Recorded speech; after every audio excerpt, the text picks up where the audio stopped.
The most desirable brand in sustainable mobility. This is what VW plans to become in the next years. Today we take a look at the new ID.5 to see whether it will help VW achieve that ambitious goal. Let's ref check. The ID.5 may look like just a coupe version of the ID.4, but it also comes with the latest ID software 3.1, optimized for operation, comfort and charging. The first thing we should talk about is what is sustainable mobility.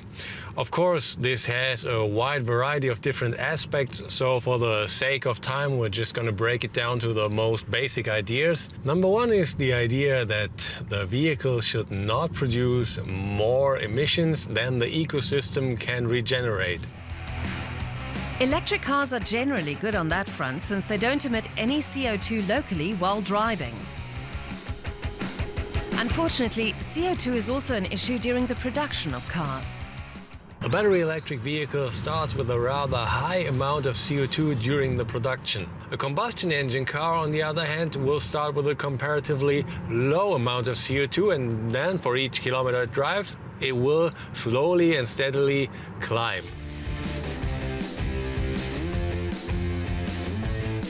The battery electric vehicle, on the other hand, will not emit any CO2 while driving, so it will stay on the same level. And at some point during its life cycle, the battery electric vehicle will be on the same level as the combustion engine, and from then on it will be the better vehicle for the environment and thus more sustainable. But of course, then you will also have to take into account, where does the electricity come from? Was it made by renewable sources? Then of course it will be good. Or was it maybe produced in some coal factory? Then of course it is not. Any distance driven with electricity from a CO2 generating source will add to the EV's CO2 output.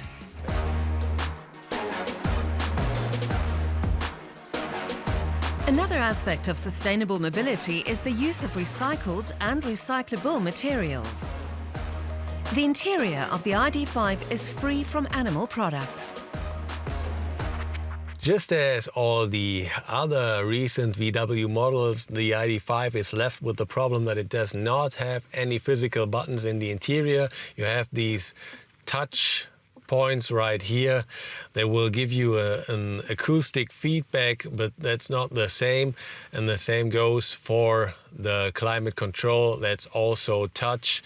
I'm not a friend of that. A problem in a lot of cars nowadays. The same here on the steering wheel. This is all basically touch operated.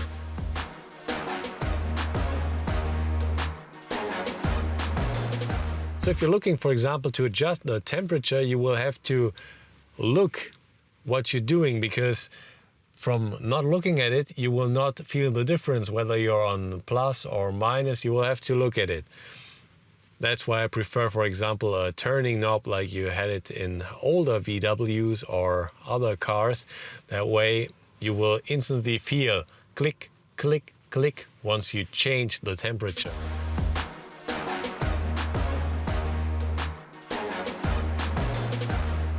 But apart from that, the infotainment system as such operates very smoothly, and it does exactly what it should do, what I want it to do. It of course features all the latest technology, Android Auto, Apple CarPlay, everything you could wish for. So apart from the knobs, nothing you could complain about in the interior of the ID.5.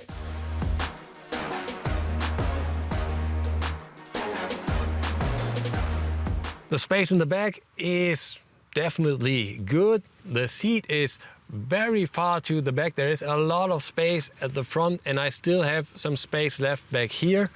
The headroom is quite good as well, especially if you consider that the coupe-like roofline would make you think that you would miss out on some space. But even if I tilt my head left to right, I don't touch the roof with my hair. So I guess even if you're 1.90 m, 95, you can sit right here without having to worry to hit your head on the roof. Depending on the specification package, the center seat panels can be trimmed with art velour, a microfiber that includes recycled materials such as plastic bottles. The ID.5's trunk volume is rated at 549 litres or 1,561 with the back seats down. The ID.5 is available with different power outputs ranging from 128 kilowatts to 220 kilowatts in the GTX version we're testing right now, the most powerful one, the sporty one. All of these have the same battery pack, 77 kilowatt hours of usable energy. That provides a range of 519 kilometers for the smaller engines and 490 for the GTX. Of course, that will depend on your driving style and the circumstances, for example, the temperature outside. But even if you achieve around 350 to 400 kilometers, that still is quite decent and very good for everyday use. The general driving impression in the ID.5 GTX is very sporty. Of course, it's still a rather high SUV, but you have the heavy battery in the floor of the car, which makes it hug to the asphalt pretty good, and the acceleration with its 220 kilowatts is a blast as well. Of course, it cannot compete with cars like the C40 Recharge or let's say Tesla's Model Y, but I think 220 kilowatts is enough to have some fun every once in a while, but not to consume too much power on the other hand. Usually I like to use Google Maps for my navigation, but that would not be the ideal way in this car because it has some quite interesting features considering recharging the battery. So let's say I'd want to go to Berlin, then it will tell me that's some 720 kilometers and 2 stops I need to make to recharge the car. Now you can see it added charging stops, as you can tell, because I won't make it with one charge. And what's interesting about these is you can see how long you will need to charge and how it will affect the battery. For example, 22 minutes of charging from 12 to 62%. 22 minutes, that's no problem at all. I mean, you would not want to drive 700 kilometers in one sitting, so you take a break anyway, and then why not charge your car? The good thing about using that is that the car knows when the battery will be charged, so it can prepare the battery for being charged, and then it will be in an ideal state for charging, thus taking the maximum of energy in the least possible time. The ID.5 can be charged with up to 135 kilowatts, 10 more than the ID.4 with the older software. That means you can save up to 9 minutes while charging from 5 to 80%. Let's quickly check out the voice control. As VW claims, this one has also gotten better alongside with some other things in the car. Navigate to Berlin. Berlin. Have a good journey. I'm cold. No problem. It will get warmer at the front left shortly. I have to say that works quite good, but I'm not exactly a friend of that.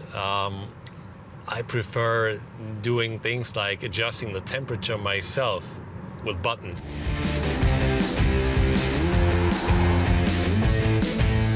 The GTX version we're testing will cost you around 53,600 euros. If you compare that to Kia's EV6, it is around the same amount. It does also have a 77 kilowatt hour battery, 168 kilowatts of power, and a price of around 49,000 euros. But the EV6 has one major advantage, and that's its 800 volt technology. That way it can charge even faster than the ID.5 could ever do it, even with the battery brought to the ideal temperature. For the first time, the optional Travel Assist offers assisted lane changing on highways starting at 90 kilometers an hour. With Park Assist Plus with memory function, the vehicle is able to learn individual parking maneuvers and repeat them automatically at the press of a button.